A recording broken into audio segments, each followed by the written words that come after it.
Back to, I guess, all these screens we've had, and if we had one for the hardest working and most versatile reporter in the business, I guarantee you Shannon Spake would be on it. She is standing by at Lambeau with more on Minnesota's much-maligned quarterback, Kirk Cousins, who was magnificent on Monday night in that huge win over the 49ers. Hello, Shannon.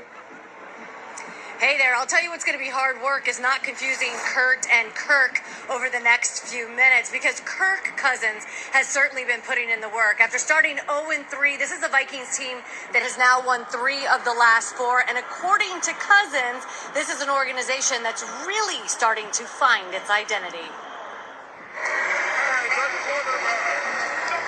So as we look out here and we see the leaves change in Minnesota, there's also a sense of change within your team, right? Yeah. What's clicking for you guys right now? It's a good question. I try to ask that same question myself because you want to bottle whatever it is. We needed this guy over and over again. He would not be denied. On Monday Night Football. Before Monday Night Football, it was Kirk cannot win in prime time. And then 3 hours later, it's prime time Kirk. Well, honestly, the arrow's going to flip right back if we lose again on prime time. So there are a lot of positives of getting the win, completing a lot of passes, being good on third down. That's all important, but let's not get too happy. I'll be honest, first 3 weeks of the season, team is struggling. Your team goes as far as your quarterback will take you. So when people start to write you off after 3 weeks, do you say, whoa, whoa, whoa? The losses have been close. It's been 2 plays where you say, man, if we just make those 2 plays, we probably win the game. The ball is loose. Impossible. It's difficult to truly say, hey, I think we're going in this direction and know for a fact. I think we have a really good group of quality people who do things the right way. I believe that good things are going to happen as a result. The story that everyone is following right now is the trade deadline on Tuesday, right?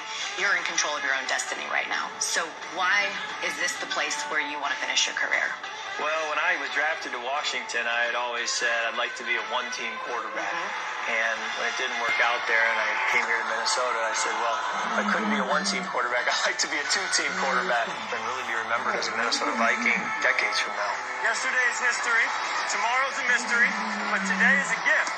That's why they call it the present. I reached out to some of your peers. I asked them to describe you in one word. Resilient. Yeah, get hit a lot. Professional.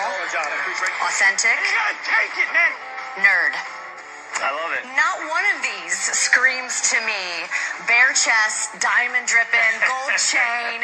Kirk Cousins, who are you? I think before they said or fair, having the chains is what made that so fun. And really, we got to bring it back. We got to get on a run here that we can bring it back. Well, I can't let you go, without playing a little music, right? I mean, Creed got played before we went out in the field. That may have made the difference. So I think this is the next one you got to use, right? there it is, with arms wide open. Yep. Absolutely. I mean, if we can win a game and get that going in the locker room. With arms wide open. There it is. Arms wide open. One last breath. There's a lot of good songs. We got to play I love it. We got to win to get to play the Creed catalog. Cousins told us the first time he ever came to Lambeau Field was back in 2003. He sat in the stands with his dad. He was 15 years old and watched Brett Favre play on this field. Today he plays in his 150th National Football League game and said he'll absolutely reflect on that time. And Terry, as you saw, I tried to get him to sing a little Creed and he was not biting. So I'm hoping someone in the studio bails me out before the end of the show. Okay, Shen. Nice.